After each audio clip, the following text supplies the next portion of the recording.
हमारे चैनल को सब्सक्राइब करें और बेल आइकन दबाएं। हाय, मैं हूं आदित्य श्रीवास्तव और आप मुझे अभिजीत के नाम से जानते हैं। For more episodes of CID, subscribe to LIV Crime and hit the bell icon.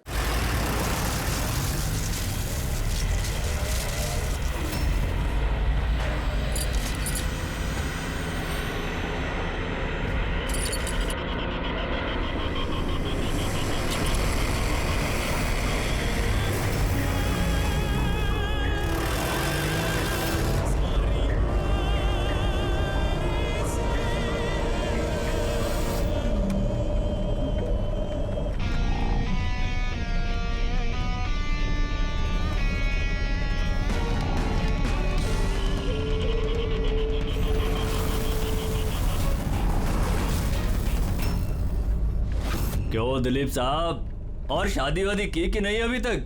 हाँ, और वैसे भी तेरे जैसे फटीचर पुलिस वाले से कौन लड़की शादी करेगी? हाँ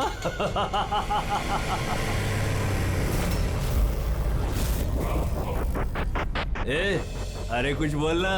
क्या पट गई क्या अपुन से? क्या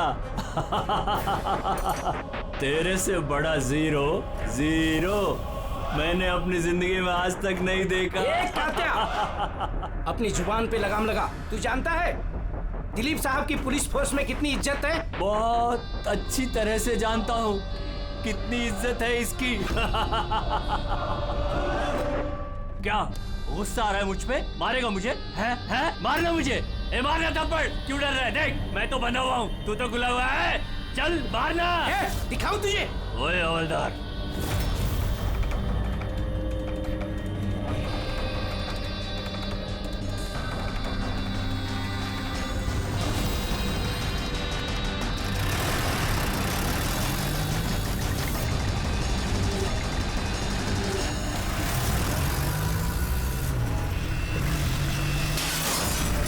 ड्राइवर, गाड़ी मत रोकना। क्या कर रहे हो साहब? धुआं बहुत है, कुछ दिखना नहीं है।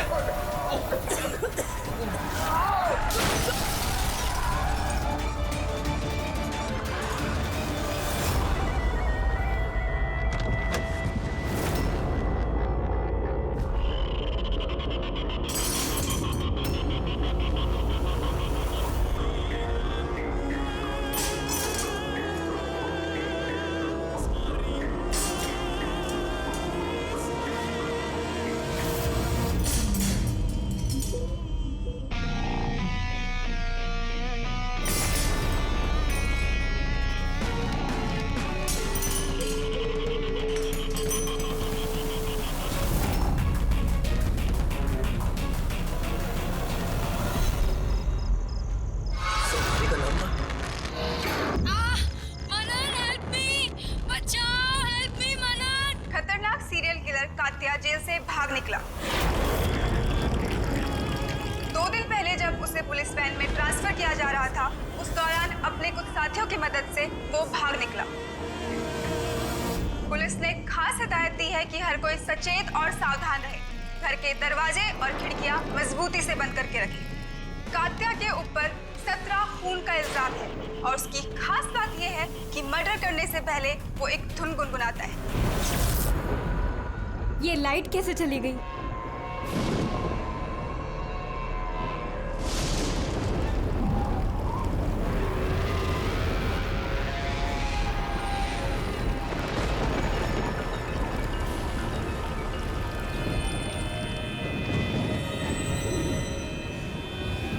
कहीं मैंने दरवाजा तो नहीं खुला छोड़ा?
सर बहुत अजीब तरीके से मारा है। आंखों पे पट्टी बंधी हुई है पर आंखें खुली हुई है। कात्या, वैसे तो सिर्फ एक ही आदमी खून करता है, कात्या। पुलिस वैन से भागे हुए 2 दिन नहीं हुए, 2 खून कर दिया उसने। एक इस लड़की का और दूसरा पुणे में। पिछले 17 खून जो इस कात्या ने किए हैं, सेम मोडस ऑपरेंडी। विक्टिम के हाथ बांध देता था, गला काटता था और आंखें खुली ताकि मरने से पहले विक्टिम अपनी भयानक मौत खुद देख सके, और बाद में आंखों पे पट्टी।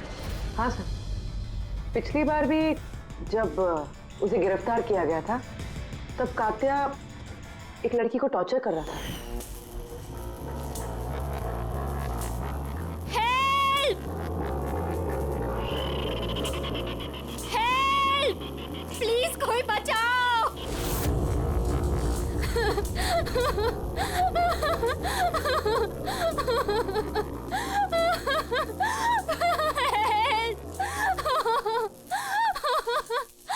प्लीज कोई बचाओ!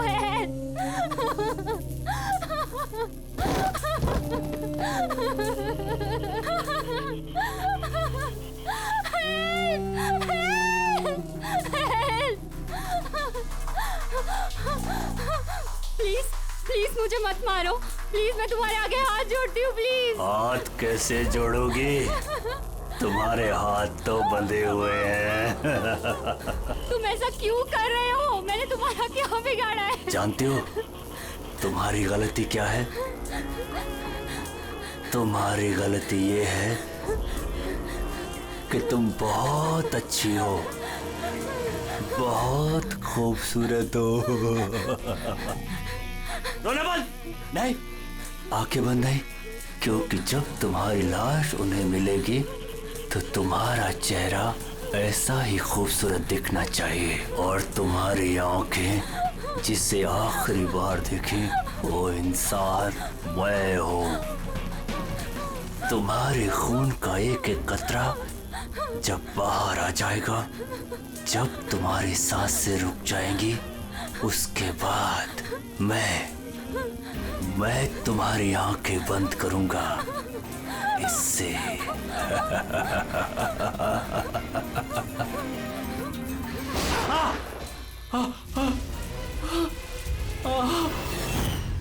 हाँ राव, बताओ। सर कॉफी पीने जाने वाले थे हम लोग।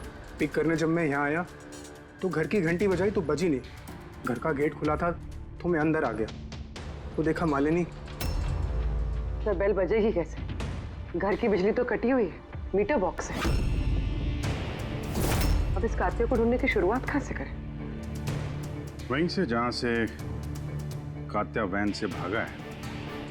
कोई ना कोई सुराग तो वहां मिलेगा ही, और भागा है तो अपने घर वालों से भी कांटेक्ट करेगा। वहां भी देख लेते हैं।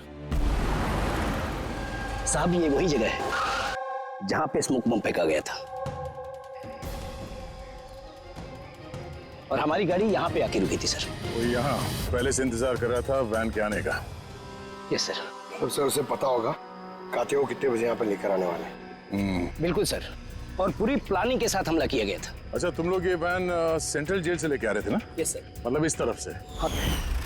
वीएस रोड से होके यहाँ पे राइट ले लिया, और स्मोक बॉम्ब यहाँ पर वैन के अंदर गिरा। दाहिनी तरफ से बम फेंका गया था। दाहिनी तरफ से नहीं, इस तरफ से? Yes sir.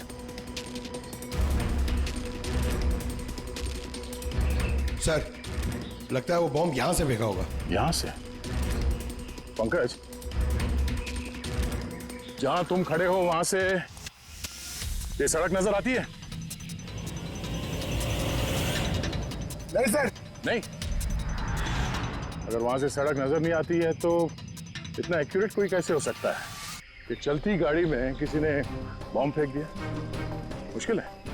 ये सही कह रहे हैं सर आप, चलती गाड़ी में इतना एक्यूरेटली बॉम्ब फेंकना पॉसिबल ही नहीं। इसका मतलब उसका कोई दूसरा साथी भी था जो शायद सड़क के उस तरफ था, और वहां से उसने इशारा किया होगा या फिर फोन पे कांटेक्ट किया होगा। यहाँ पर यहाँ से ये जगह भी नजर आती है और ये सड़क भी दिख रही है। तो इशारा करने वाला यहीं पे कहीं होगा, यहीं कहीं होगा वो।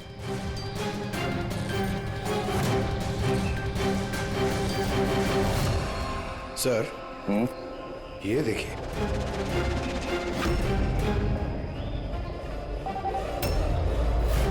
जो भी यहाँ पे खड़ा था सर, पान मसाला खा रहा होगा। ये और भी पैकेट्स हैं यहाँ पे, उठा लो से। गाइस, इन पान मसाला के पैकेट्स को डॉक्टर सालुंकी के पास भिजवा दो। शायद इन पैकेट्स के जरिए इस आदमी का पता चल जाए और उस आदमी के जरिए शायद कात्या तक पहुंच जाए। कात्या कात्या कात्या, कान पक गया ये नाम सुन सुनकर। कात्या की बहन तो क्या जिंदगी भर उसके पापा का बोझ होती रहूं? कोई मुझसे रिश्ता नहीं रखना चाहता, कोई मुझसे शादी नहीं करना चाहता।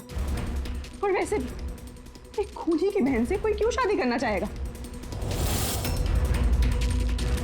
अरे अरे मैडम, आप कहाँ जा रही हैं? अरे सर मैं कह रही हूँ यहाँ पे कोई भी नहीं है। शांत रहिए, अभी पता चल जाएगा।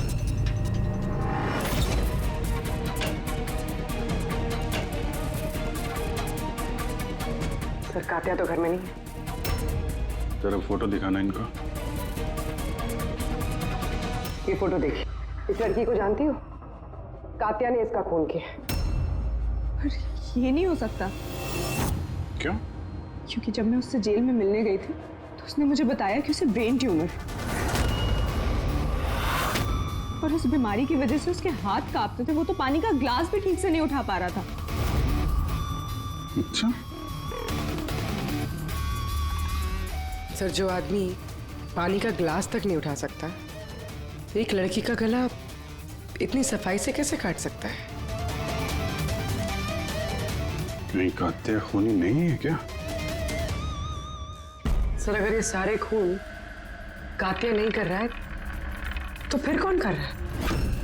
सर इस अनीशा की बात पे यकीन नहीं कर सकते। वो अपने भाई को बचाने के लिए झूठ बोल रही है, और अगर सच बोल रही हो तो हमारे पास ऐसा कोई सबूत है नहीं जिससे हम उसकी बातों को झुठला सकें। सबूत? सबूत मैं दूंगा आप लोगों को। बताओ क्या सबूत मिला? हाँ सबूत बॉस, वो क्राइम स्पॉट पे वो जो मीटर मिला था और वो टूटा हुआ दरवाजा, दोनों पर कात्या की उंगलियों के निशान थे।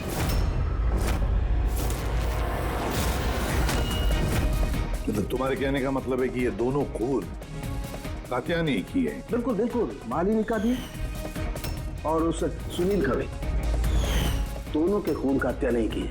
वो पुलिस को, पूना पुलिस को जो क्राइम स्पॉट पे उंगलियों के निशान मिले वो कात्या की उंगलियों की।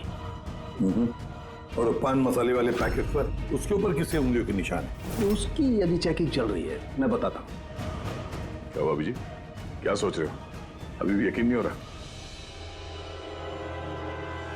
अनीशा हमसे झूठ क्यों बोलेगी? उसको मालूम है कि हमें 2 मिनट भी नहीं लगेंगे उसके भाई के खिलाफ सबूत ढूंढने में, तो इतनी लंबी चौड़ी कहानी क्यों सुनाएगी वो? हो सकता है ये कात्या की बहन अनीशा झूठ बोल रही हो, या फिर ये भी हो सकता है कि खूनी कोई और ही है जो कात्या के खून करने के तरीके को अच्छी तरह से जानता है और बस वो कात्या के खून करने के तरीके की नकल उतार रहा है। Copycat killer? हाँ पूर्वी, कॉपी कैट किलर।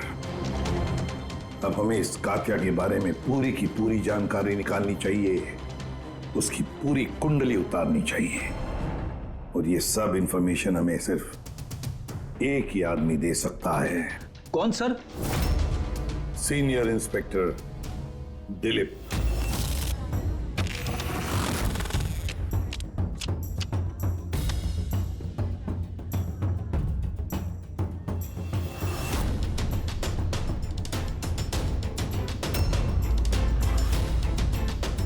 किस्मत ही धोखा दे गई हमें तो। बड़े खराब पत्ते, लगता है किस्मत रूठी हुई है आपसे। जब पुलिस फोर्स ही रूठ गई मुझसे, इसके लिए 30 साल मैंने अपनी जिंदगी दांव पे लगाई, तो फिर किस्मत के बेवफा होने पे क्यों रो?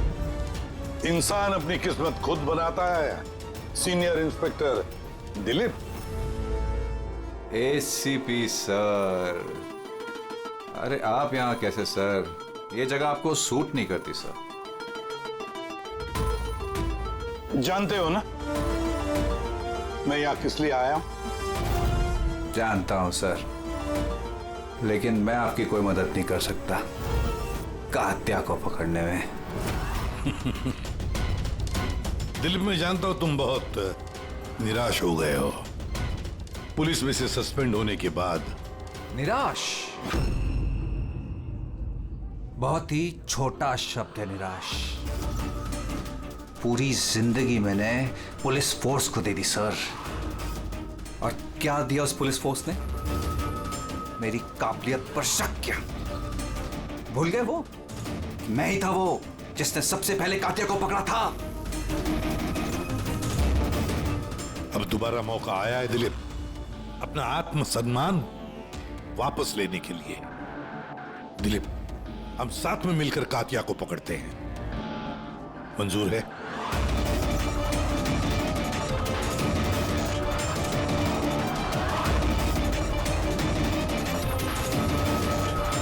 दो खून कर चुका है वो दिलीप, और न जाने कितने लोगों की जानें ले लेगा, और उन सारे जानों की जिम्मेदारी तुम पर होगी, तुम पर दिलीप, क्योंकि तुम तैयार नहीं हो कात्या को पकड़ने में मदद करने के लिए। याद रखना।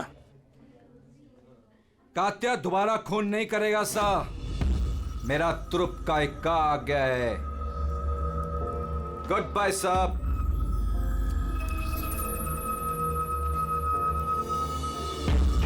ये तो एसीपी प्रद्युमन है ना? यहाँ क्या कर रहे थे? मुझे फर्ज का पाठ पढ़ाने आए थे। तू बता, काम हुआ कि नहीं? हाँ, कात्या जल्द आने वाला है अपनी गर्लफ्रेंड से मिलने। कहाँ पे?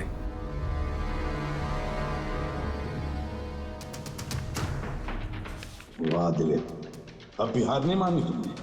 अब भी कोशिश जारी है कात्या तक पहुंचने की।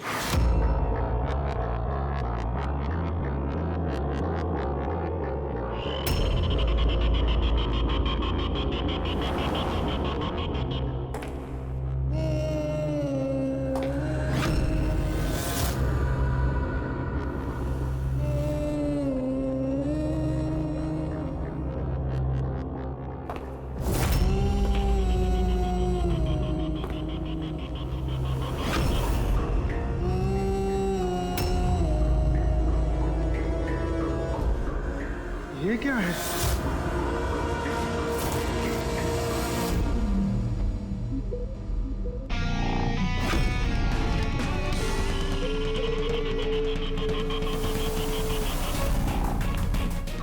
कौन हो तुम?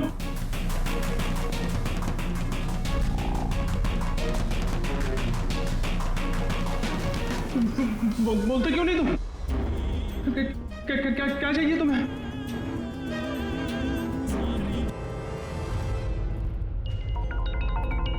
दीपा, तुम भी ना इतनी लापरवाह कैसे हो सकती हो? मोबाइल भूल गए स्टाफ रूम में। ओहो बाबा, हो जाती है गलती कभी कभी, इसमें इतना चिढ़ने की क्या बात है? ललित इतनी देर रात तक क्या कर रहा है? लगता है स्कूल प्रोजेक्ट खत्म नहीं हुआ।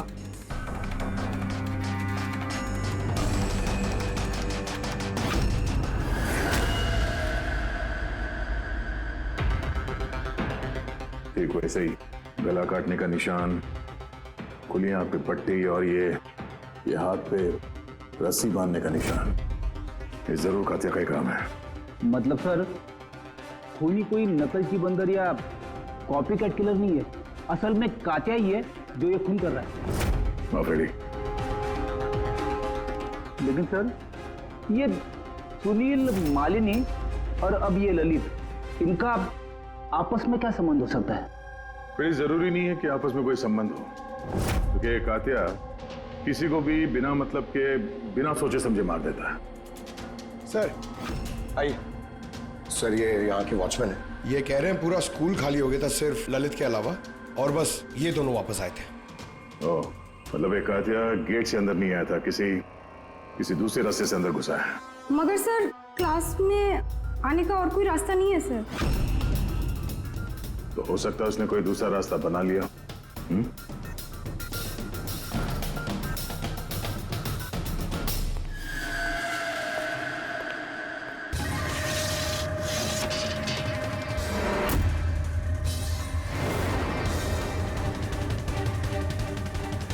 क्लासरूम फर्स्ट फ्लोर पे। यहीं से कातिया आसानी से ऊपर चढ़ के आया होगा।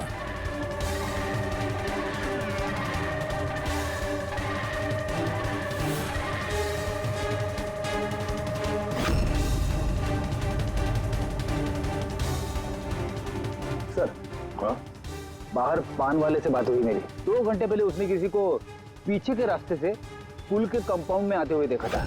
उसका हुलिया वगैरह कुछ बताया उसने? सर कातिया की फोटो दिखाई थी लेकिन पहचाना नहीं। मगर कहा जो आदमी यहाँ पर आया था सर, उसने लाल कलर की कोई मैली सी शर्ट पहनी थी। हेलो, कुछ ऐसे? हाँ सर। तो यहाँ पे फंसा हुआ था,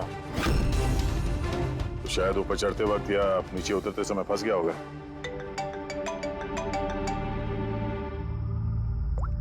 हाँ जी, क्या? ठीक है, हाँ मुझे अपडेट देते रहना। क्या हो सर? वो जो पान मसाला का पैकेट मिला था हमें सड़क के ऊपर, उस पे अनीशा की उंगलियों के निशान है। जानती है कहां से मिला ये? जानती तो होगी। तुम्हें तो ये भी पता होगा कि इस पे किसकी उंगलियों के निशान है। हाँ, झूठ बोला मैंने आप लोगों से। मैं गई थी वहां उसकी मदद करने ताकि उसे वैन से भगा सकूं। जानती हो कितना बड़ा जुर्म है ये? अब चाहे अच्छा हो या बुरा, है तो मेरा भाई ना। और फिर जब उसने अपनी ब्रेन ट्यूमर वाली बात मुझसे कही और कहने लग गया कि अपने आखिरी के दिन जेल या अस्पताल में नहीं बिताना चाहता, तो मुझे उस पर तरस आ गया। तो तुम वहां पहुंच गई उसको बचाने के लिए। पुलिस वैन पे हमला करवा दिया तुमने। मैं वहां गई जरूर थी, मगर सच तो ये है, इससे पहले कि मैं कुछ कर पाती, कोई और ही उसे वहां से ले गया।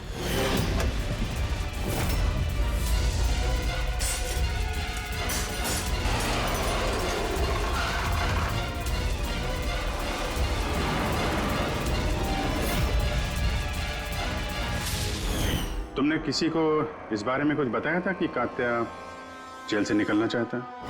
उसका कोई दोस्त है ही नहीं, सब दुश्मन। अच्छा, तो फिर कौन मदद कर सकता है उसके भागने में? एक बार झूठ बोल सकती है ये तो दोबारा भी तो बोल सकती है। नजर रखनी पड़ेगी इस पे।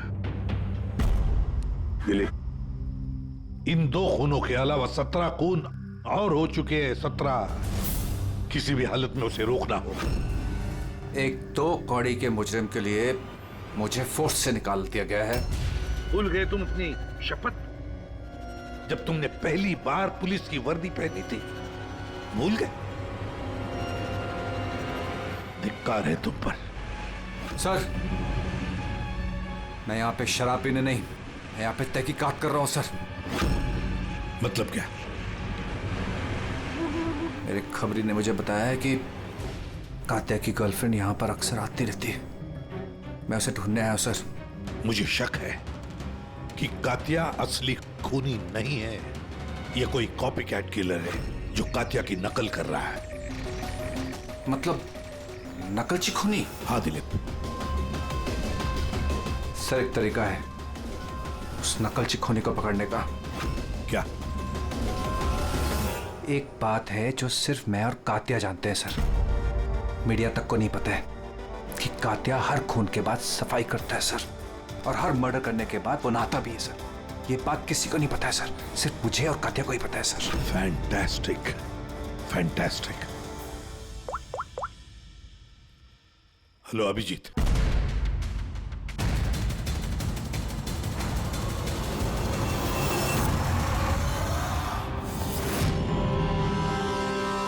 दोनों गए कहाँ? सालुंके? अरे यही है बॉस, यही है। कहाँ जाएंगे यार काम अधूरा छोड़ करके? यही। बताइए सर, वो बाल किसका है जो हमें ट्रेन से मिला था? क्योंकि अगर वो बाल कात्या का नहीं है तो ये कंफर्म हो जाता है कि खून उसने नहीं किया। एग्जैक्टली, मतलब यही होगा कि वो खूनी कोई कॉपी कैट किलर है। आम आदमी को तो पता ही नहीं कि कात्या जब खून करता है तो वहां पे क्राइम सीन पर नहाता भी है। बस अभी बस तारिका आती है रिपोर्ट लेकर के, पता चल जाएगा ये बाल कात्या का है या नहीं। सर, हमने बालों का डीएनए टेस्ट करवाया। अनीशा के डीएनए से मैच करते हैं बाल। 100% वो बाल कात्या के ही हैं। दूसरे कह रहा था सर मैं तनिषा अपने भाई को बचाने के लिए झूठ पे झूठ बोली जा रही है। पर उसे जरूर पता होगा कातिया कहाँ छुपा है। गिरफ्तार कर ले उसे। हेलो एसीपी सर मुझे कातिया का पता मिल गया है। क्या? कातिया मिल गया?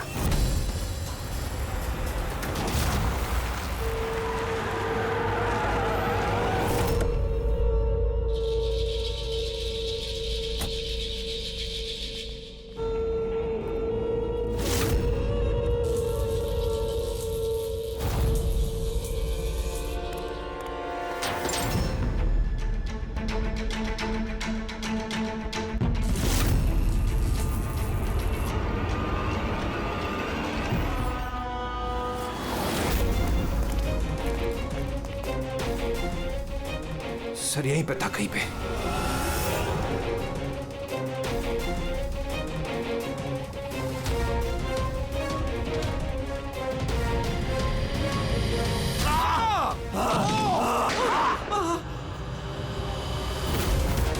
दिलीप तू ठीक हो? दिलीप को हॉस्पिटल ले जाओ संभल के।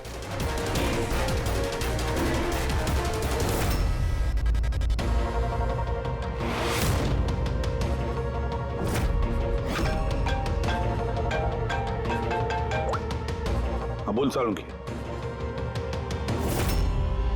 What? कातिया खूनी नहीं है?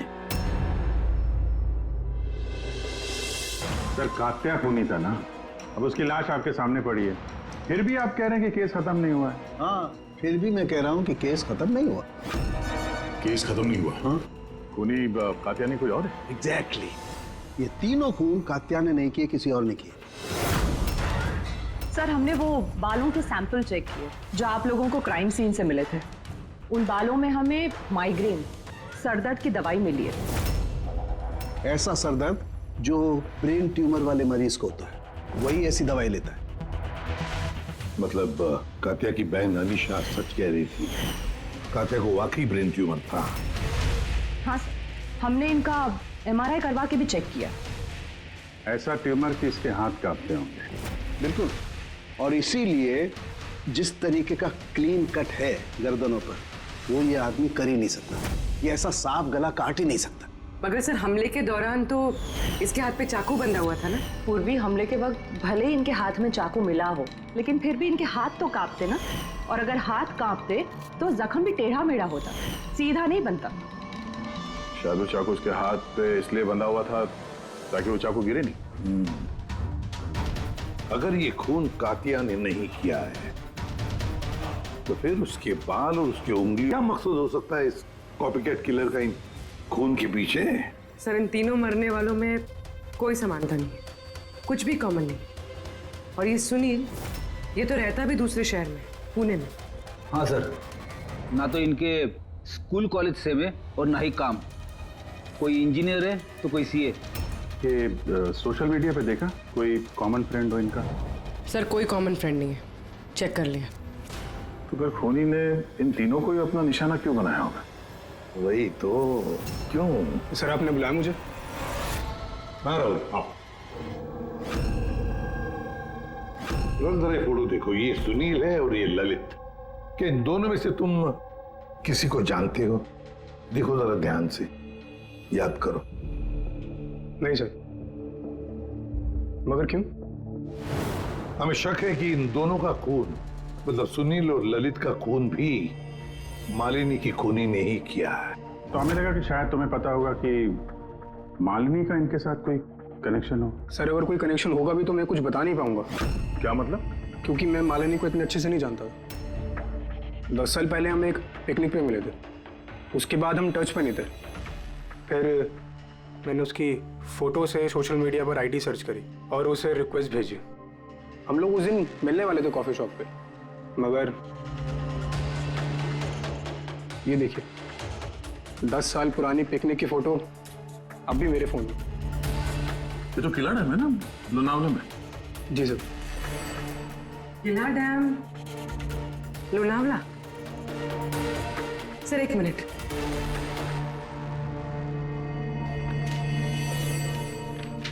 सर ये ये ललित भी 10 साल पहले किला डैम गया था, 17 दिसंबर 2008 को। मैं भी तो इस डेट पे उधर गया था। 17 दिसंबर 2008 को? कहीं यही तो वो कड़ी नहीं है जिसको हम लोग ढूंढ रहे हैं, इन तीनों के बीच कनेक्शन की? देखो जरा, क्या सुनील भी इसी डेट को वहां पर गया था क्या?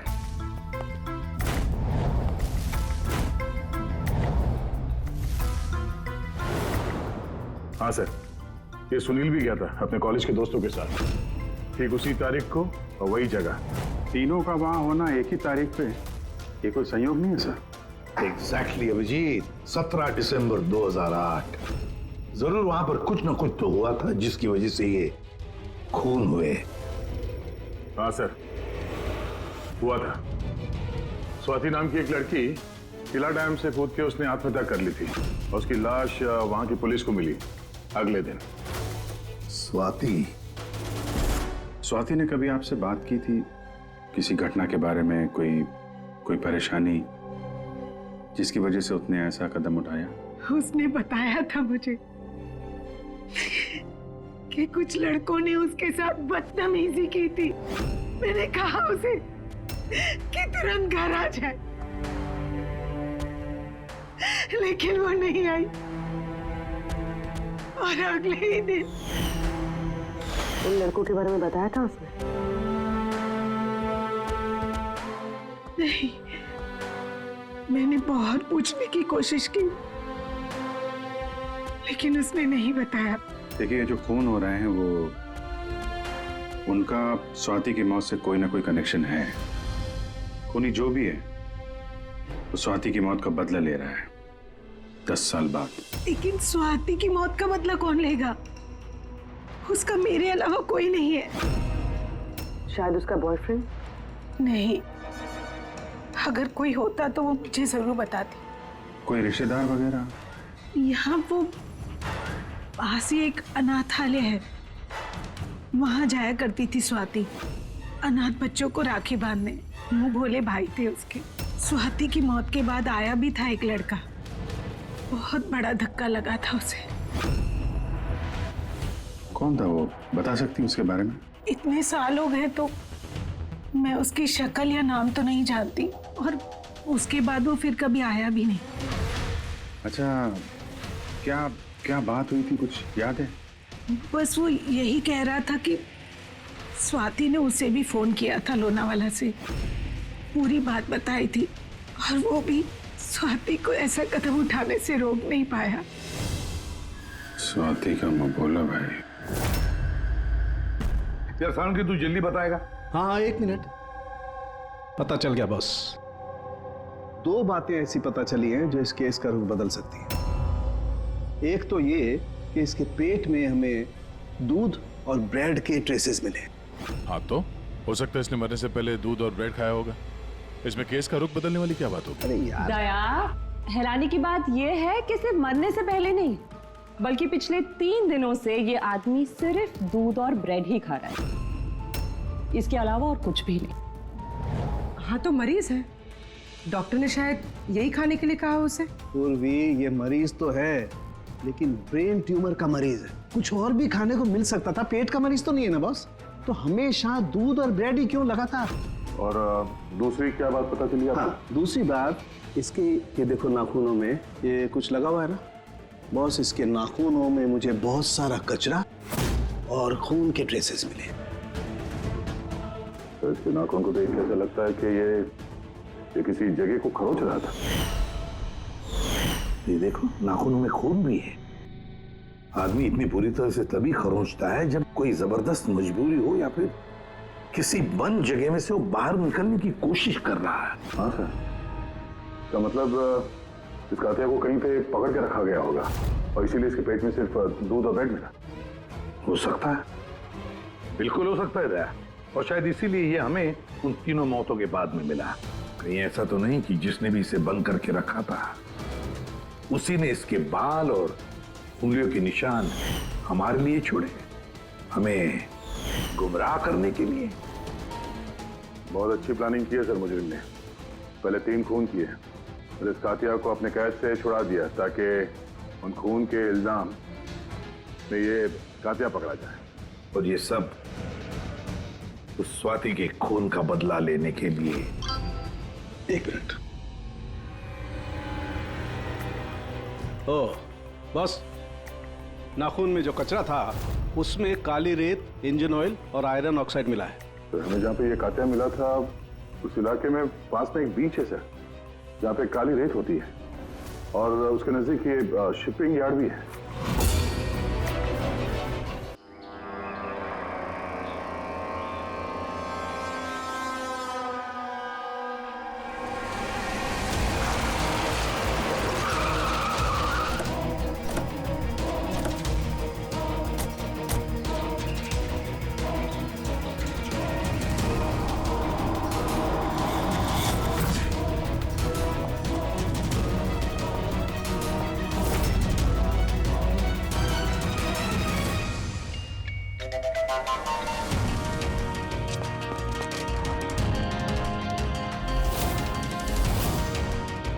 There. So.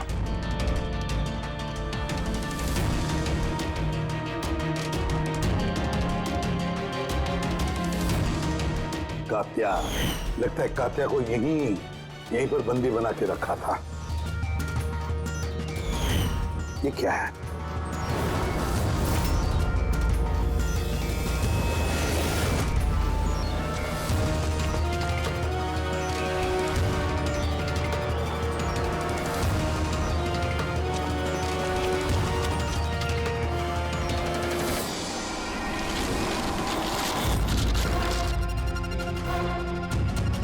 तो ये वही वैन है जिसके बारे में अनीशा बात कर रही थी। इनका अड्डा यहीं कहीं होगा।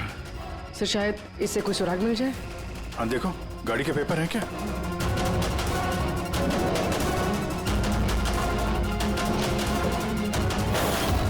ओह नो, बम! निकलो यहाँ से।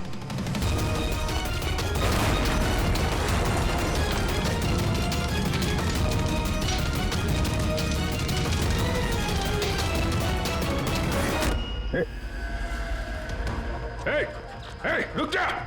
रुक! रुक! कहाँ भाग रहा था? हैं?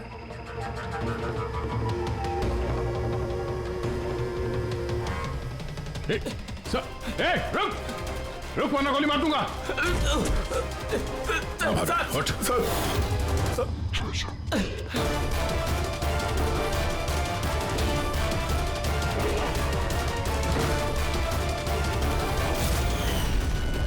सीनियर इंस्पेक्टर दिलीप, स्वाति का मुंह बोला भाई जिसे उसने फोन किया था। हाँ, बहन थी वो मेरी।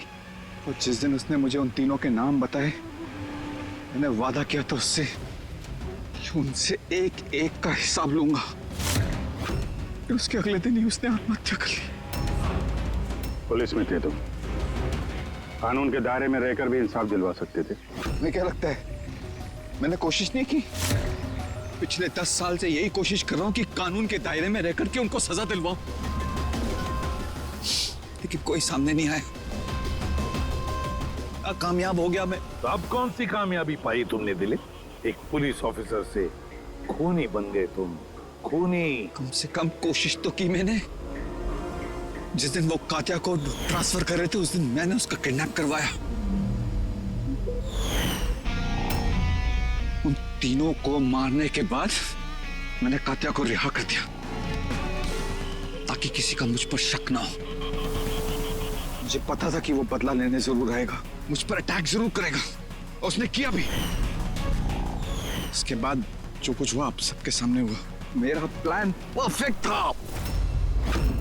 उसके ब्रेन ट्यूमर की वजह से सब गड़बड़ हो गई। फोर्स में थे तुम, इतना तो मालूम ही होगा कि आज नहीं तो कल मुजरिम पकड़ा ही जाता है। पिछले 10 सालों से बहन की राखी नहीं बनवाई है मैंने। अरेस्ट होने का कोई गम नहीं है मुझे। राखी का फर्ज और राखी का कर्ज दोनों बातें हम समझ सकते हैं, लेकिन और एक फर्ज होता है वर्दी की तरफ का फर्ज, अपनी देश की तरफ का फर्ज। इस फर्ज को तुम भूल गए। तुम पुलिस ऑफिसर रहे हो, 3 खून करने के बाद क्या सजा मिलती है वो तो तुम अच्छी तरह से जानते हो।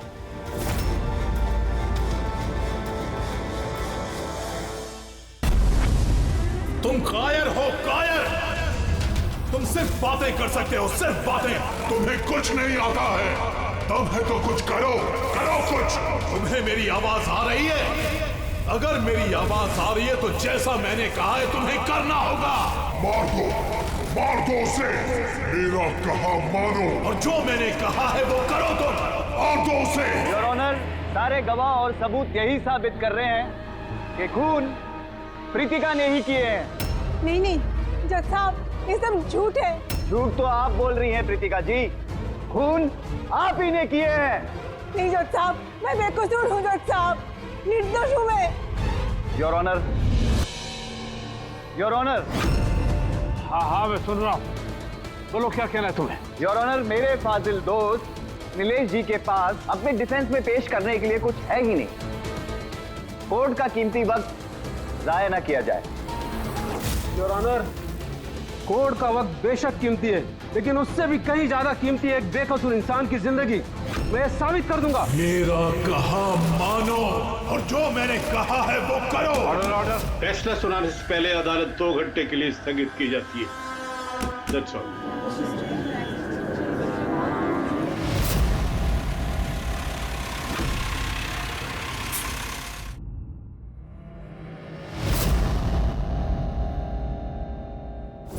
श्रीकांत, तुम्हें उसे मारना होगा। तुम कर सकते हो ये। उसे जिंदा रहने का कोई हक नहीं है। उसका मरना जरूरी है। मार दो श्रीकांत।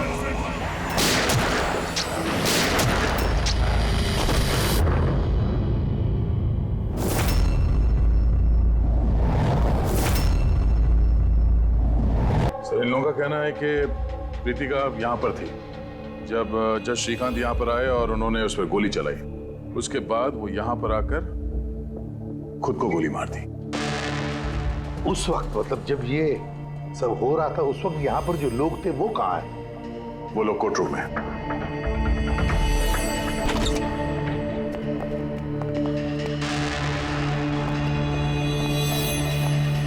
जरा डिटेल में बताइए क्या हुआ यहाँ पर। सर, एक केस की सुनवाई चल रही थी। जज श्रीकांत जी की हालत कुछ ठीक नहीं लग रही थी। उन्होंने 2 घंटे का रिसेशन लिया और अचानक चेंबर में आए और उन्होंने अपने आप को और प्रीतिका को गोली मार दी। लेकिन वो गन तो रखते ही नहीं थे। उनके पास गन कहाँ से आई? ये तो हमें भी नहीं पता सर कि गन आई कहाँ से, लेकिन गन उनके पास थी जरूर सर। तो गन का इंतजाम पहले से कर रखा था। लगता है जज साहब ने पूरी प्लानिंग की थी कृतिका का खून करने की। लगता तो ऐसे ही है। वैसे जज साहब की इस केस में कोई पर्सनल इन्वॉल्वमेंट थी? नहीं सर, ऐसा तो कुछ भी नहीं था। कृतिका के साथ कोई व्यक्तिगत दुश्मनी? जज साहब तो बहुत ही सुलझे हुए इंसान थे सर। केस के हर एक पहलू पर बहुत ही बारीकी से गौर करते थे सर।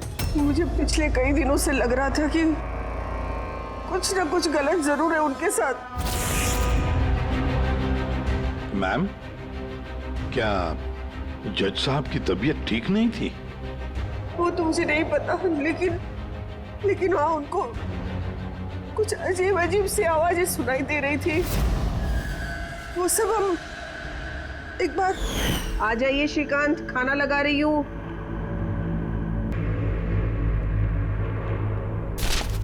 इन पड़ोसियों की जुबान पे लगा भी नहीं, जब देखो अनाप शनाप बकते रहते हैं। अरे क्या हुआ श्रीकांत, इतना क्यों चिढ़ रहे हो? पहले जाके इन पड़ोसियों का मुंह बंद करो, नहीं सुननी मुझे उनकी बकवास। कैसी बातें कर रहे हो श्रीकांत? पड़ोसी थे बेचारे, पिछले 1 महीने से लंदन गए हुए, और उनकी आवाज यहाँ तक कैसे आ सकती है? कुछ भी बात कर रहे हो आप श्रीकांत। कौशल, पता नहीं श्रीकांत को क्या हो गया है, कुछ अजीब सा बिहेव कर रहे हैं। और पता है तुम्हें, उसे पड़ोसियों की आवाज सुनाई दे रही है, जबकि वो घर बंद है, वहां पे कोई नहीं है। किसे बता रही हो? किसे बता रही हो? और तुम क्या समझती हो? तुमसे झूठ बोल रहा हूं मैं? पूरा बात ऐसे, नाटक बंद करो। बताओ, तुम लोगों ने इस घर में क्या छुपा रखा है? बताओ मुझे, बताओ। मैं सब जानता हूं, सब जानता हूं मैं। तुम मुझे पागल बनाने की कोशिश कर रही हो ना? हैं? श्रीकांत, ये तुम्हें क्या हो गया है? हाँ? अपनी हालत देखो क्या बना के रखी है। और यहाँ पे कोई नहीं है। किसकी आवाज सुनाई दे रही है तुम्हें? सुनाई दे रही है, मुझे उनकी आवाजें सुनाई दे यही है, यही है। लेकिन मैं किसी की नहीं सुनूंगा, किसी की नहीं सुनूंगा। कहीं उन्हें कोई दिमागी बीमारी तो नहीं थी? नहीं सर, 15 अप्रैल तक तो ठीक थे, लेकिन हम रेड कैंडी हॉस्पिटल गए थे ना, उसके बाद ये सब कुछ होने लगा था उनके साथ। Red candy hospital? जी सर, इस हॉस्पिटल में चल के पता करते हैं कैसा क्या हुआ था वहां पे कि ये जज साहब अचानक ऐसा बर्ताव करने लगे। सर, इस केस में आखिर बचा ही क्या है? जिस आदमी ने खून किया उसी ने अपने आप को मार लिया। वही तो पता लगाना है ना फ्रेडी, वही तो पता लगाना है कि एक जज ने अपने सामने वाले आरोपी को गोली क्यों मार दी, खून क्यों किया, और तो और उसके बाद में अपने आप पर भी गोली चलाई। क्यों?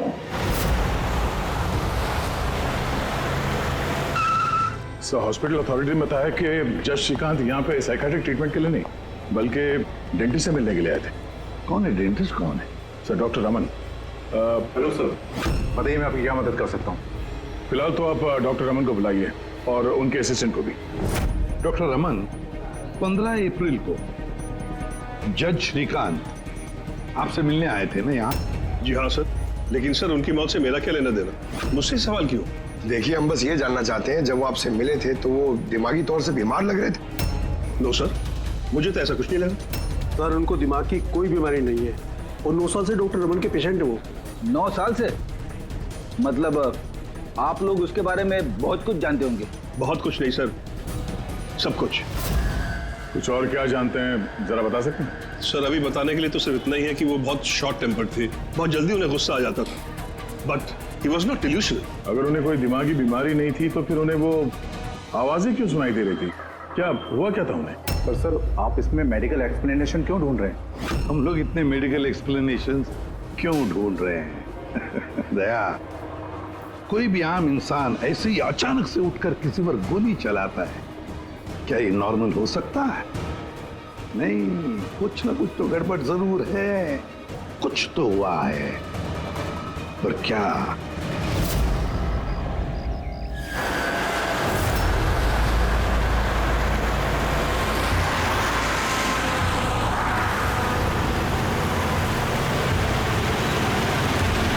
वीरेन, तुम बेकार की चिंता करते हो। धनंजय की सिक्योरिटी टीम हमारे साथ है, हम सुरक्षित पहुंच जाएंगे।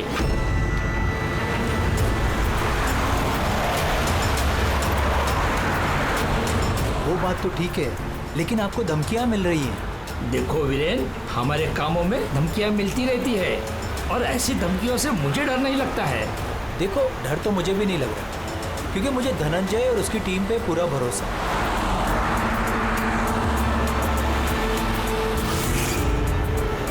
सर, हमने हॉल के 500 मीटर तक लोगों के जाने पर रोक लगा दी है और हर जगह सीसीटीवी से निगरानी की जा रही है। ये बहुत आसान है धनंजय, कायर मत बनो। हम जानते हैं इस काम को तुम पूरा करोगे, वो भी अपने हाथों से। तुम सुन रहे हो ना धनंजय, तुम बुज़दिल नहीं हो, नहीं हो तुम बुज़दिल। कायर मत बनो, इस काम को तुम पूरा करोगे। सर, क्या बता रहे थे तुम ब्लॉक बी के अरेंजमेंट के बारे में? सर, मैं ब्लॉक बी के बारे में बात नहीं कर रहा था। सर, आप ठीक है ना? आपकी तबीयत कुछ खराब लग रही है। मेरी तबीयत ठीक है, मैं ठीक हूँ।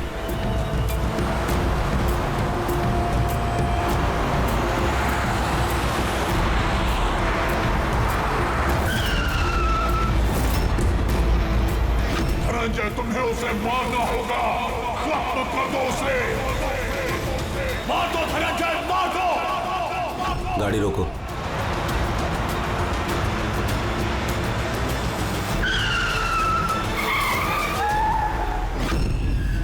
ये इसने गाड़ी क्यों रोक दी?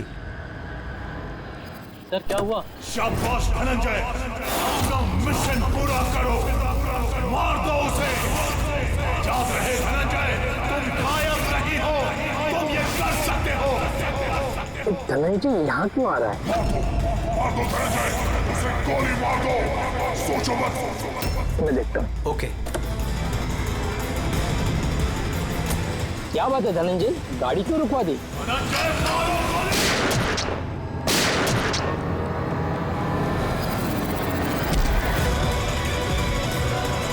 Oh my god! Sanjeev ji, आपको क्या हो गया? धनंजय, ये क्या कर दिया तुमने?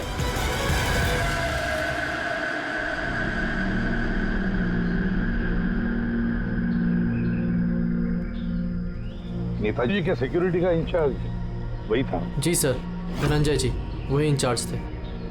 कमाल है सर, जिसे बॉडीगार्ड रखा है उसी ने मार दिया। नेताजी को मारने की कोई खास वजह? सर ये तो धनंजय जी ही बता पाएंगे। इसे एक बात बता, गोली अंदर मारी या बाहर से? सर बाहर से मारी, कार के। धनंजय, धनंजय, सदमे में लगता है सर। तुम लोग क्या कर रहे थे? सर नेताजी की चिल्ड्रन फाउंडेशन की मीटिंग थी, वहाँ जा रहे थे। हमारी गाड़ी आगे थी और नेताजी की कार पीछे, और मैं धनंजय जी से नेताजी की सिक्योरिटी के बारे में बात कर रहा था, पर ये मेरी बातों में ध्यान नहीं दे रहे थे और कुछ खोए खोए से लग रहे थे सर। इनके चेहरे में एक अजीब सी बेचैनी थी। मैंने उनसे पूछा कि क्या हुआ, तो कुछ बहकी सी बातें करने लगे। सर जय श्रीकांत के साथ भी तो ऐसे ही हुआ था। कहीं ये दोनों केस एक जैसे तो नहीं है? और कोई साथ में था नेताजी के? वीरेंद्र जी सर। वीरेंद्र जी? जी सर। आप नेताजी के साथ थे ना? हाँ सर, मैं ही था। नेताजी ने आपको कुछ बताया इस धनंजय के बारे में? सर नेताजी हमेशा धनंजय की तारीफ किया करते थे, उनकी जान को खतरा था। अभी कुछ दिन पहले ही धनंजय ने उनकी जान बचाई थी। बड़ी अजीब बात है सर, कुछ दिन पहले जिस आदमी ने नेताजी की जान बचाई, आज उसी ने उनका खून कर दिया। एक गोली मारने के बाद धनंजय ने भागने की कोशिश की? नहीं सर, खुद को गोली मारने की कोशिश की थी सर। बड़ी मुश्किल से सिक्योरिटी वालों ने उन्हें रोका था सर। कमाल है सर, जज श्रीकांत ने खून करने के बाद अपने आप को गोली मार दी और इसने भी अपने आप को गोली मारने की कोशिश की। काम करते हैं, धनंजय को ब्यूरो ले चलते हैं, वहीं से उससे पूछताछ करेंगे। और फिर एक बात समझ में नहीं आ रही है दया, खून करने के बाद खूनी अपने आप को गोली मार लेता है, क्यों?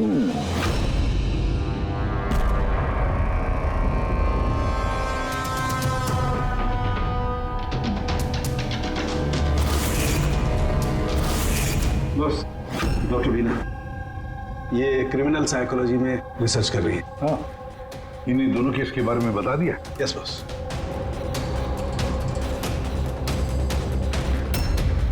मेरा बेटा कहाँ है? मुझे उससे मिलना है। श्री नेताजी के सिक्योरिटी इंचार्ज धनंजय की माँ। उसे यहाँ क्यों लाए हो? देखिए, आपके बेटे ने नेताजी का खून किया है। जी नहीं, मेरा बेटा किसी की हत्या नहीं कर सकता। वो तो खुद बीमार है, उसकी दिमागी हालत ठीक नहीं है। क्या बीमारी है आपके बेटे को? पिछले कुछ दिनों से उसे कुछ आवाजें सुनाई देती है।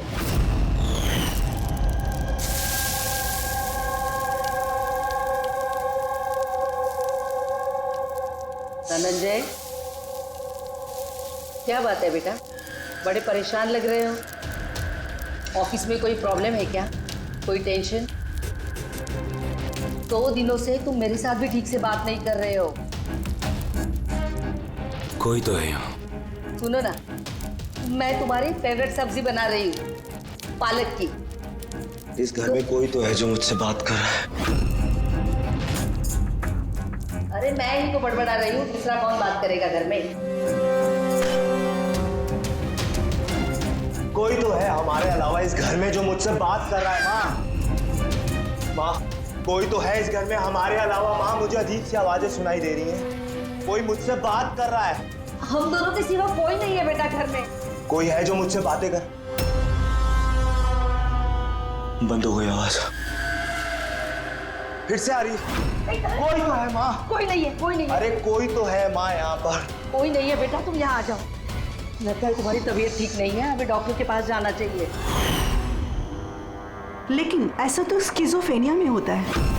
स्किज़ोफ्रेनिया? हाँ, जैसे कि आप सभी लोग जानते हैं कि स्किज़ोफ्रेनिया एक मानसिक बीमारी होती है। ऐसे में पेशेंट को बहुत सारी आवाजें सुनाई देती हैं, लोग ना होने के बावजूद भी दिखाई देते हैं और पेशेंट अपने आप को मारने की कोशिश भी करता है। क्या आप मुझे बताएंगे कि इन दोनों पेशेंट की उम्र क्या थी? श्रीकांत जी की उम्र 50 साल और धनंजय 42 साल का। लेकिन इस उम्र में स्किज़ोफ्रेनिया नहीं होता। क्या मैं उनसे मिल सकती हूँ? मुझे पेशेंट से बात करनी है। हाँ बिल्कुल पूर्वी।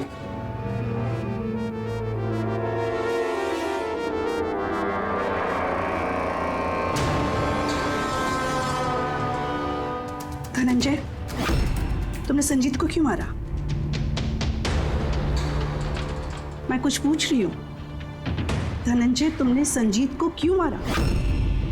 मुझे कुछ आवाजें सुनाई दे रही थी जो मुझे उकसा रही थी। कह रही थी कि मैं बुज़दिल हूँ, कायर हूँ, मैं किसी का खून नहीं कर सकता।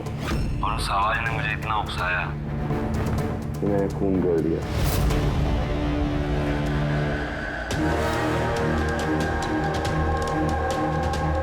और ये तुम्हारा गाल? ये गाल क्यों सूजा हुआ है? मेरे दांत में इन्फेक्शन है। जज श्रीकांत, उनके दांत में भी इन्फेक्शन था सर। मेरे बेटे के भी दांत के इलाज के बाद ही उसकी तबीयत खराब रहने लगी। क्या? दांतों का इलाज करवाया उसके बाद में तबीयत खराब हो गई? किस डेंटिस्ट के पास इलाज करवा रहा था वो? Doctor Raman, red candy hospital. Red candy hospital गए थे ना, उसके बाद ये सब कुछ होने लगा था उनके साथ। है ना बड़ा अजीब कोइंसिडेंस। धनंजय और श्रीकांत दोनों का भी दांत का प्रॉब्लम, दोनों का डेंटिस्ट भी एक, और ट्रीटमेंट के बाद दोनों की तबीयत भी बिगड़ जाती है। ये कैसा कोइंसिडेंस? गड़बड़ है, बहुत बड़ी गड़बड़ है। इस धनंजय और जज श्रीकांत के दांतों का एक्सरे निकलवाओ, पता तो चले सारा चक्कर है क्या।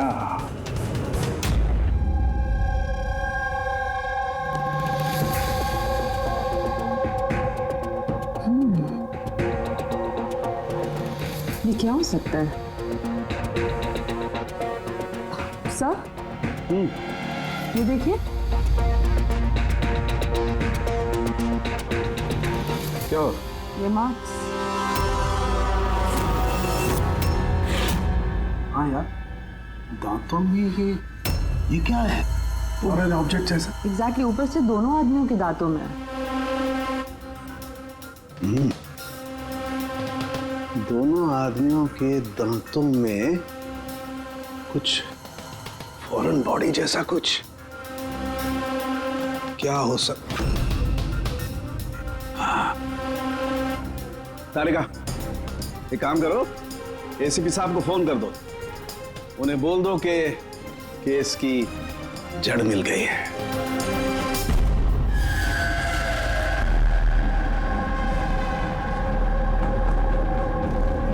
ये देखो बॉस, दोनों के दांतों में इस तरीके की चिप।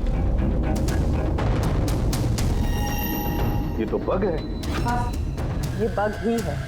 सर, ये तो जासूसी में इस्तेमाल होने वाला ट्रांसमीटर जैसा कुछ है। बॉस, इसके जरिए ही श्रीकांत और धनंजय को वो आवाजें सुनाई देती थी। तो ये चिप ट्रिगर का काम कर रही थी। इसी के जरिए वो उकसाने वाली आवाजें उनके कानों तक पहुंच रही थी और वो लोग किसी की जान तक लेने को मजबूर हो गए। मुझे तो लगता है ये काम डॉक्टर रमन का ही है। उन्होंने ही दांतों की ट्रीटमेंट की थी। पूछताछ करनी पड़ेगी डॉक्टर रमन से, और एक एक्सपर्ट को भी बुलाओ। ट्रांसमीटर के बारे में पूरी जानकारी लेते हैं उससे। डॉक्टर रमन, दांत में ट्रांसमीटर लगाने का काम कब से शुरू कर दिया आपने? ट्रांसमीटर? हाँ। किस ट्रांसमीटर की बात कर रहे हैं आप सर?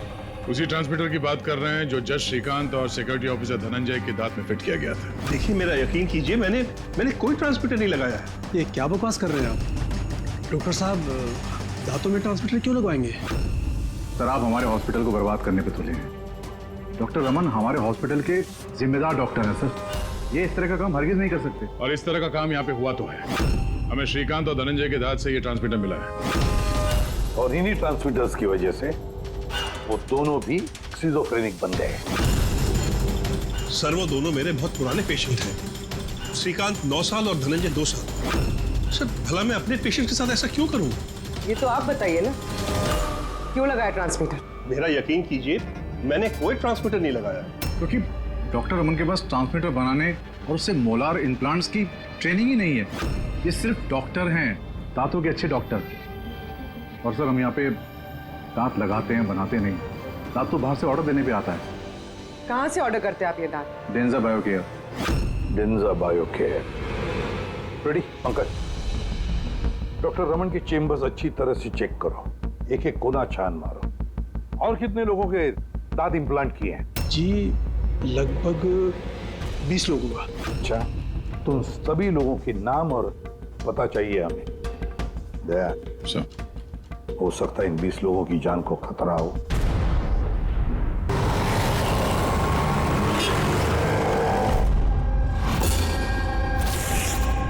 कुछ समझ में आ रहा है? हाँ सर, कुछ समझ में आ रहा है। यही कि ये ट्रांसमीटर जितना छोटा है उतना ही पावरफुल है। कितनी रेंज है इसकी? सर इसकी रेंज यही कोई 15 से 20 मीटर है। यानी अगर इस ट्रांसमीटर से किसी को कम्युनिकेट करना है तो उसे 15 से 20 मीटर के दायरे में रहना होगा। इसकी फ्रीक्वेंसी हम लोग ट्रैक कर सकते हैं? बिल्कुल ट्रैक कर सकते हैं, लेकिन उसके लिए हमें पहले ये जानना होगा कि ये ट्रांसमीटर कितने हर्ट्ज पे काम करता है।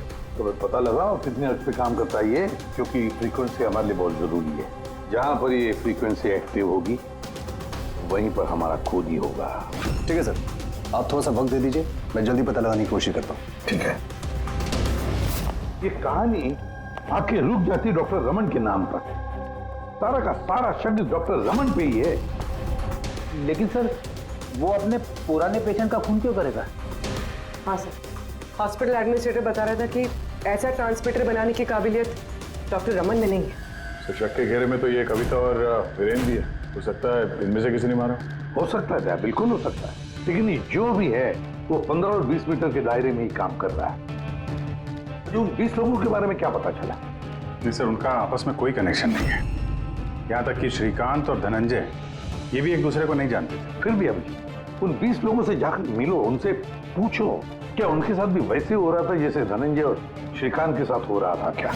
और एक बात, लॉर्ड चेम्बर और चेंबूर, पता लगा वहां पर कितने सेलफोन एक्टिव थे उस खून के दौरान। और देख, उस दांत बनाने वाले कंपनी में जाकर पूछताछ करो, देखो कौन हो सकता है जो दांत में ट्रांसमीटर फिट कर सकता है।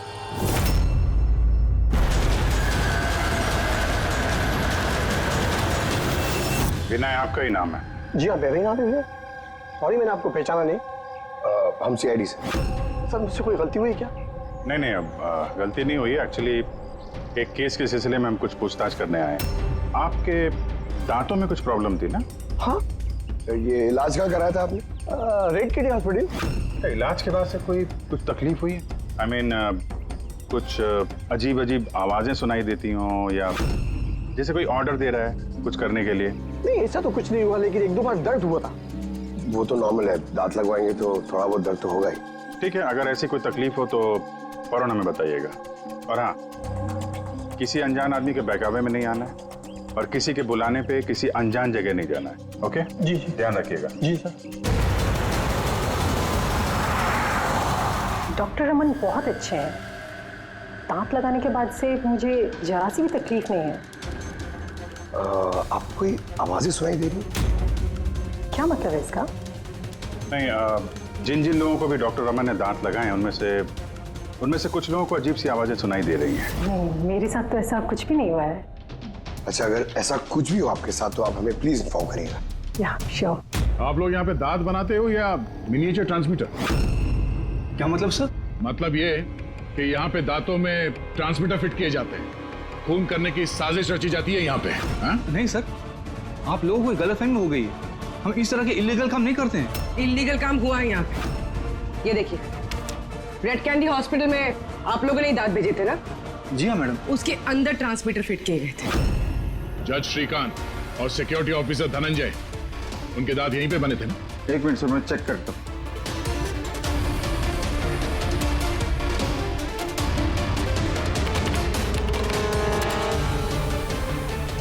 हाँ सर, दांत तो यही बने हैं, लेकिन अगर वो हमारी एम्प्लॉय रूपाली होती जिसने ये दांत बनाए हैं तो सच्चाई पता चल जाती।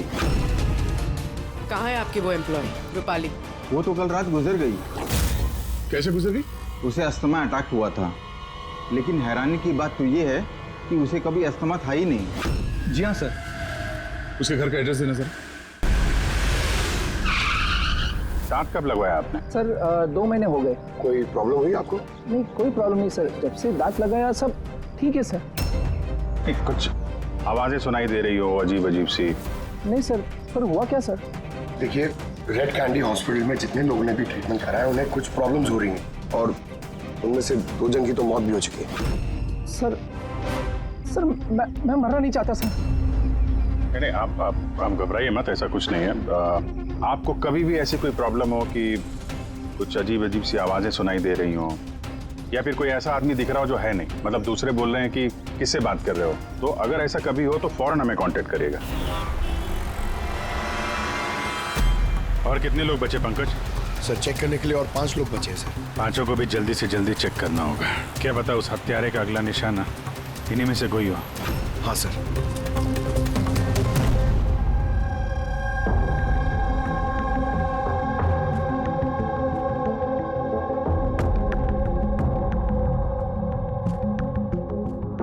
हाँ भाई, पता चला कि नहीं कुछ?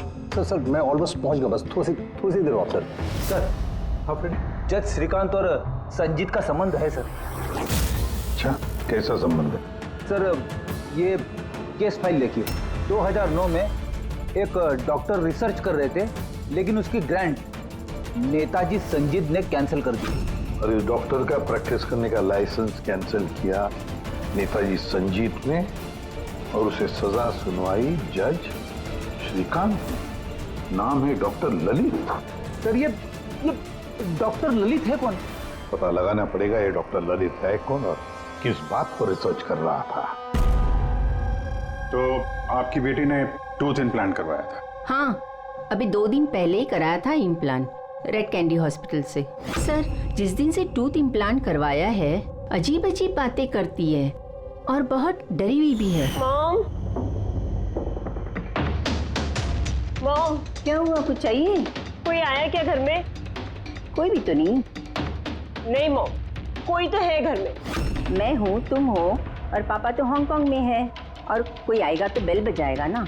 बेल भी तो नहीं बजी है। पता नहीं मॉम क्या हो रहा है, जब से सोकर उठी हूँ ऐसा लग रहा है कि घर में कोई है और मेरे बारे में अजीब अजीब सी बातें कर रहे हैं मुझसे। कुछ समझ में नहीं आ रहा है। मेरी तबीयत तो ठीक है।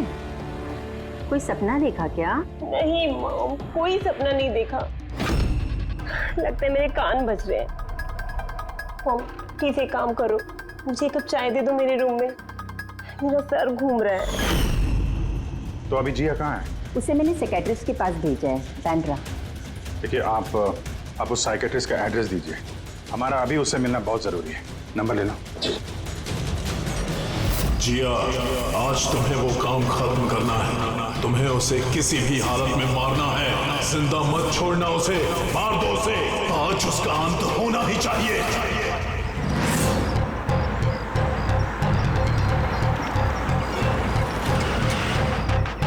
कहाँ जाएंगे मैडम? जेके मार्केट। उसे कहो तुम्हें जेके मार्केट जाना है। मैंने कहा मैडम कहाँ जाएंगे? जेके मार्केट। जी बैठिए।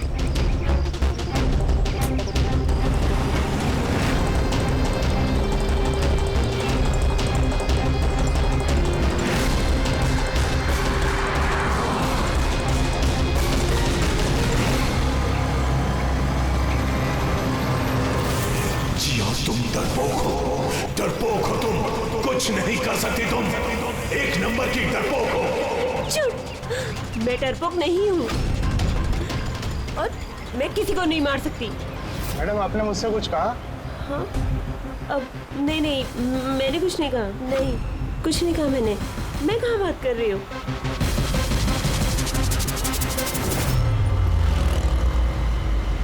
जिया, तुम्हें उसे मारना होगा।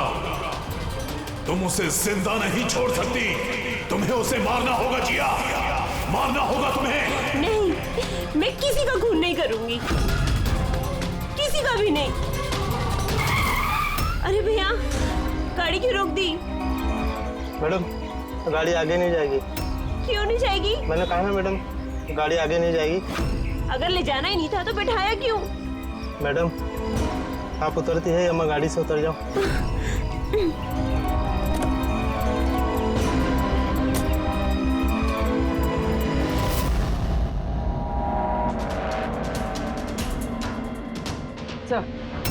सर, वॉचमैन और पड़ोसी बता रहे थे कि रूपाली यहाँ 3 महीने पहले शिफ्ट हुई थी और अकेली रहती।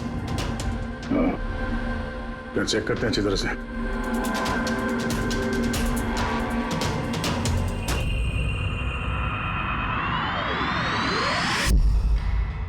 ये क्या है?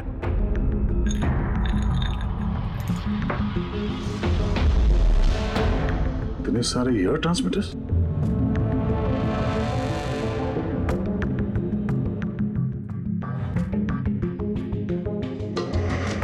डॉक्टर रमन की पेशेंट्स की पूरी डिटेल्स भी है इसमें। ये देखो। सर, ये जिया तो वही है जिसके बारे में अभिजीत सर ने हमें बताया था। सर, ये रूपाली, ये कहीं किसी की कठपुतली तो नहीं थे? हो सकता है, शायद कोनी को पता चल गया होगा कि हम लोग रूपाली तक पहुंच जाएंगे, इसलिए मार दिया उसे।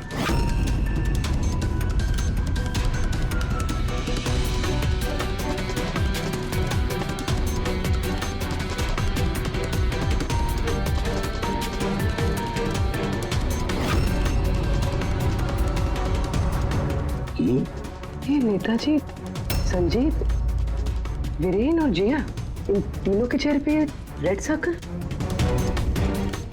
नेताजी के चेहरे पे क्रॉस मारा हुआ है। नेताजी तो मारे गए, अब बचे ये वीरेन और ये जिया। मतलब अगला नंबर इनका है।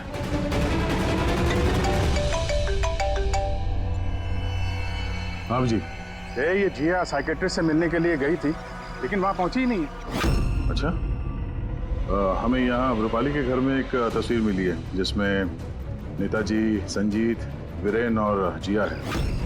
ये नेताजी के चेहरे पे तो क्रॉस मारा हुआ है, पर इन दोनों के चेहरे पे लाल पेन से सर्कल बना हुआ है।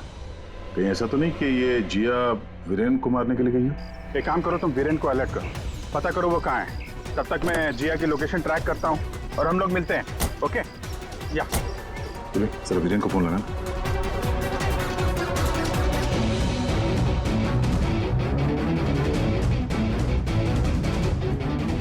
सर, वीरेन का फोन तो बंद है। सर मिल गया। हाँ सर, ये ट्रांसमीटर 1.8 मेगाहर्ट्ज से 2 मेगाहर्ट्ज के बीच में काम करता है। ग्रेट। 1.8 मेगाहर्ट्ज से 2 मेगाहर्ट्ज पर। हाँ सर। मेरी बात ध्यान से सुन लो। हाँ, पहले तो फ्रेडी ने कमाल कर दिया है। हाँ, रिसर्च करके ऐसा नाम निकाला है जिसका कनेक्शन इस नेताजी संजीत और जज श्रीकांत के साथ है। उस आदमी का नाम है डॉक्टर ललित। हाँ, डॉक्टर ललित। यस, मुझे तो ये डॉक्टर ललित ही बहुत गड़बड़ लग रहा है दया।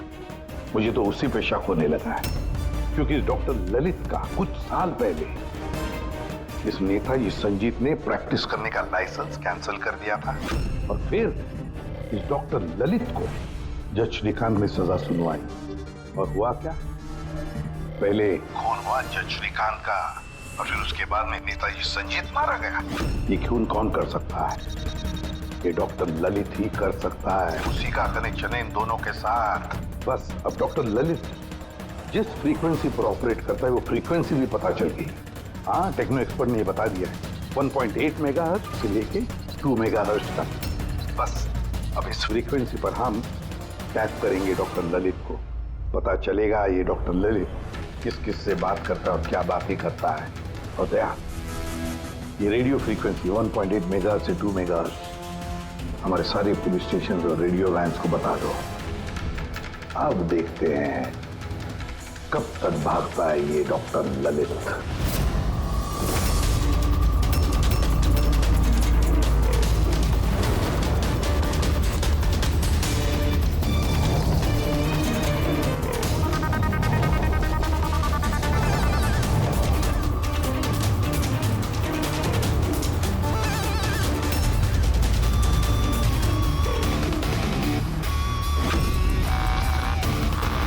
इस फ्रीक्वेंसी पे कोई हरकत नजर नहीं आ रही।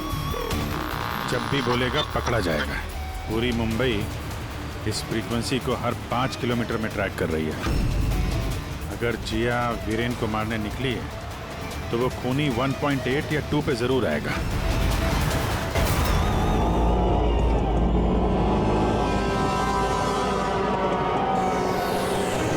जाओ जिया, अपने काम को अंजाम दो। ये कौन हो सकता है जो संजीत के खूनी के बारे में मुझे बताने के लिए यहाँ बुलाया है? जिया, उसे मारना होगा तुम्हें। उसे जिंदा रहने का कोई हक नहीं है।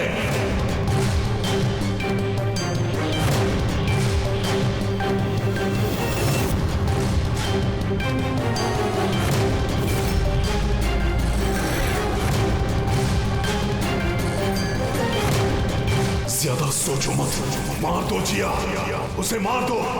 उसे जिंदा रहने का कोई हक नहीं है। उसकी तरफ देखो, पहचानो उसे, वो तुम्हारे सामने है। Kill him। उसे जिंदा रहने का कोई हक नहीं। उसी की आवाज है। फ्रीक्वेंसी लोकेट करो। देखो, अपनी बैग से गन निकालो।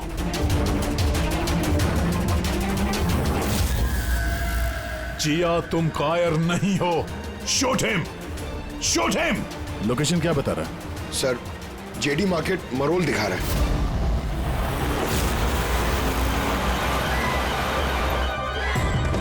कम ऑन जिया, मारो, मारो उसे।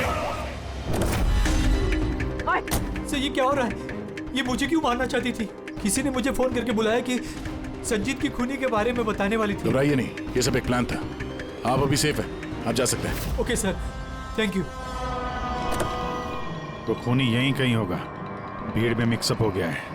सिग्नल यहीं है, देखते हैं।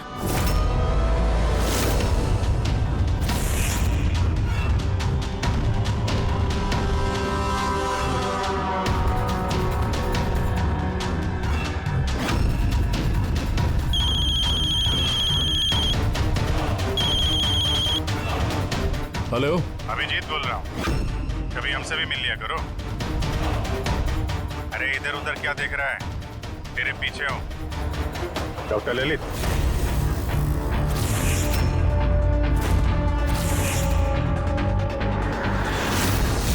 हॉस्पिटल के एडमिनिस्ट्रेटर पवन।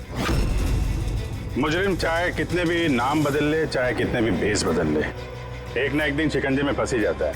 क्यों? चलो।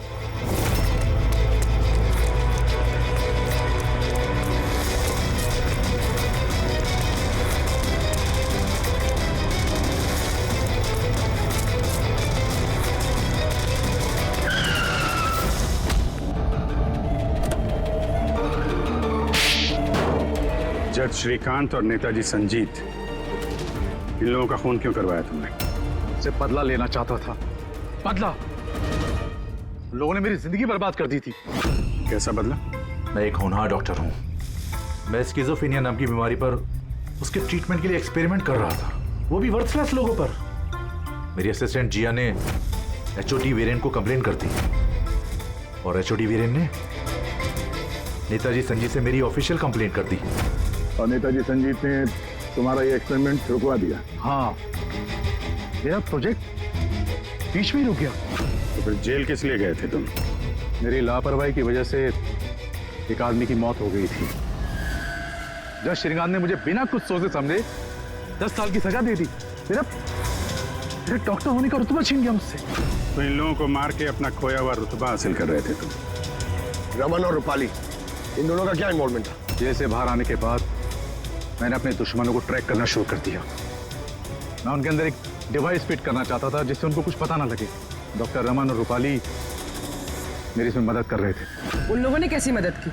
जब श्रीकांत और जिया को दांतों में प्रॉब्लम थी, वो अपने चेकअप के लिए डॉक्टर रमन के क्लिनिक पे जाते थे। नेताजी संजीत के दांतों में कोई प्रॉब्लम नहीं थी, बल्कि उनके बॉडीगार्ड धनंजय को दांतों में प्रॉब्लम थी। मैंने उसे फ्री डेंटल चेकअप का लालच दिया और डॉक्टर रमन के क्लिनिक पे भेज दिया। डॉक्टर रमन ने उन्हें नया दांत लगाने की सलाह दी और मेरे कहने पे रूपाली ने उनके दांतों में डिवाइस फिट कर दिया। और रूपाली सब करने के लिए मान गई? हाँ, क्योंकि मैं रूपाली से प्यार करता था। हम दोनों ने मिलकर एक डेंटल क्लिनिक खोला था। रूपाली इस काम में मेरी मदद कर रही थी। तो फिर उसका खून क्यों किया तुमने? क्योंकि जब श्रीकांत और नेताजी के मरने से आप उस तक पहुंच जाते और वो मेरा नाम ले देती, इसलिए मैंने उसे हमेशा हमेशा के लिए चुप करा दिया। फिर बदला लेने के लिए क्या कुछ नहीं किया तुमने? इतनी सफाई से खून किए तो फायदा क्या हुआ? आखिर में पकड़े गए ना? मेरा मिशन किसी को मारना नहीं था सर, मैं बस अपने आप को जीनियस साबित करना चाहता था। मैं चलते फिरते इंसानों को हथियार बना सकता था। अगर यही दिमाग किसी अच्छे काम में लगाते तो आज मुजरिम नहीं बनते और जिंदगी भर जेल की सलाखों के पीछे सड़ते नहीं। For more updates, subscribe to our channel, click the show links and enjoy watching the videos.